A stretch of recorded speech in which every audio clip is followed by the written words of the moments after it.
नमस्कार मित्रांनो, स्वागत आहे पुन्हा एकदा एका नवीन व्हिडिओमध्ये व नवीन अपडेटमध्ये. मित्रांनो, मी एक पोस्ट टाकलेली होती आणि त्या पोस्टमध्ये सांगितलं होतं की तुमचा घरकुलचा हप्ता जमा झालेला आहे का नाही. हो, जमा झालेला आहे आणि नाही असे दोन ऑप्शन दिलेले होते आणि त्या ऑप्शनमध्ये 76% लोकांनी हप्ता जमा झालेला नाही असं सांगितलं आणि 24% लोकांनी हप्ता जमा झाला असल्याचे सांगितलं. आता विषय इथं असा येतो शेतकरी मित्रांनो, की राज्य शासनाने 10,000 कोटी रुपयाचं वितरण केलं असल्याचे स्पष्ट केले. राज्य शासनानं 10,000 कोटीचा GR काढला सर्वसाधारण घटकासाठी. अनुसूचित जाती व जमातीसाठी वेगळे पैसे त्यांनी मंजूर केले, 2200-2300 कोटी रुपये. मग लाभार्थ्यांचा घरकुलाचा हप्ता का जमा होत नाही, हा खूप महत्त्वाचा मुद्दा आहे. कारण आता जे घरकुलधारक आहेत खूप चिडलेले दिसत आहेत. मी कमेंट पाहतोय की राज्य शासनानं वितरण केल्याचं स्पष्ट करतंय, राज्य शासन GR काढल्याचे स्पष्ट करतंय. मग निधी गेला कुठे? जिल्ह्यांना जर निधी वितरण केलेला असेल तर घरकुल विभागातून लाभार्थ्यांच्या खात्यामध्ये ते पैसे पडणं अपेक्षित असतं. परंतु खूप जिल्ह्यामध्ये, आता मला प्रत्येक जिल्ह्याचे नावं घ्यायची नाहीत कारण खूप लोकांनी कमेंट केलेत. छत्रपती संभाजीनगर असो, परभणी असो, जालना असो, वाशिम असो, धाराशिव असो, खूप काही लाभार्थ्यांनी कमेंट केलेत की आमच्या जिल्ह्यात अजून हप्ता जमा झालेला नाही. परंतु मित्रांनो, माननीय गोरे साहेब यांनी स्पष्ट केलं होतं विधानसभेमध्ये की आम्ही पैसे मंजुरी दिलेली आहे, पैसे पाठवलेले आहेत, लाभार्थ्यांचे पैसे पडत आहेत, घरकुलाची कामं प्रगतीपथावर आहेत, असं विधानसभेमध्ये केलेलं होतं. मग हप्ते का जमा होत नाहीत, हा खूप महत्त्वाचा मुद्दा आहे आणि त्याबाबत चौकशी केली असता प्रॉब्लेम असा येतोय, तो म्हणजे बजेट आणि निधी. मग वरून तर निधी आलेला आहे, मग हा निधी वितरण केला आहे का नाही, हा खूप महत्त्वाचा मुद्दा आहे. कारण विभागात गेल्यानंतर, जेव्हा घरकुल विभागात तुम्ही पंचायत समितीला गेल्यानंतर चौकशी केली असता, निधीचा प्रॉब्लेम काही जण सांगतायत निधी नाही, परंतु ते पुढील 2 ते 4 दिवसामध्ये निधी येणार आहे व हप्ते पडतील असं सांगितलं जाते. मग कोणत्या जिल्ह्यामध्ये निधी गेला, कोणत्या जिल्ह्यामध्ये निधी गेलेला नाही, कोणत्या जिल्ह्यामधल्या शेतकऱ्यांचे घरकुलाचे हप्ते पडलेले आहेत, हा खूप महत्त्वाचा मुद्दा आहे.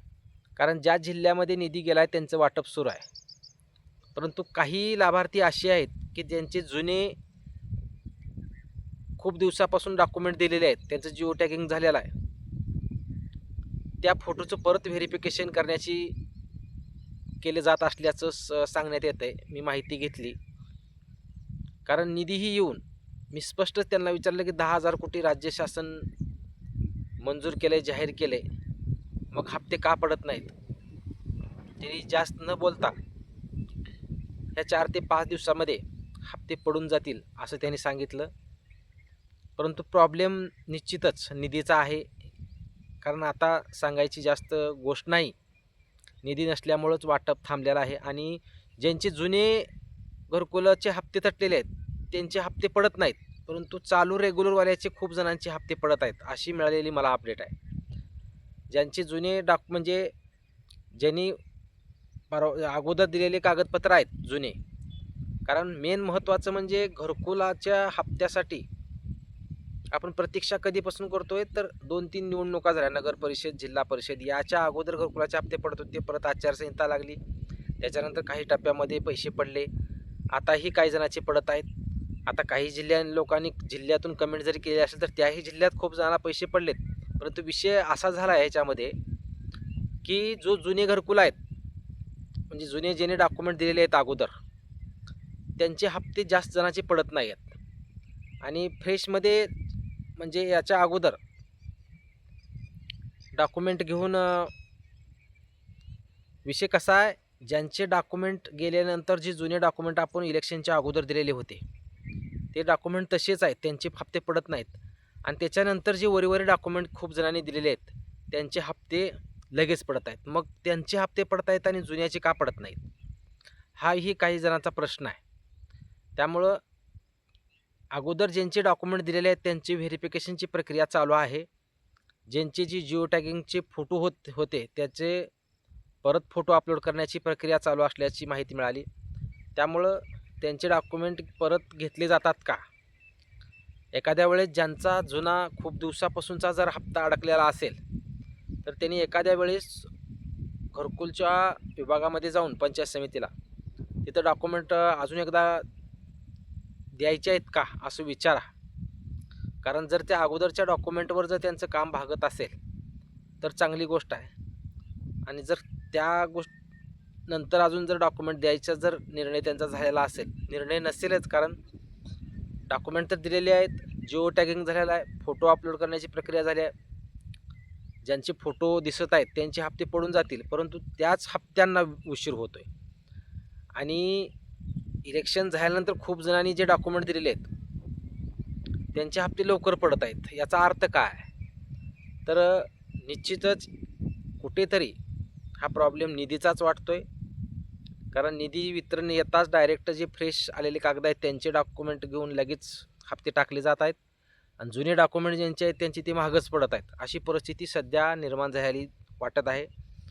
त्यामुळं आता पुढील 4 ते 5 दिवसापर्यंत 4-5 दिवसात हप्ते पडायला सुरुवात होतील अशी माहिती मिळालेली आहे. आता निधी 4-5 दिवसात येतोय का, दिला गेला आहे का, हे कुणालाच काही माहीत नाही. त्या घरकुल विभाग आणि प्रशासनाने दिलेल्या पैशाचाच त्यांनाच माहीत असेल.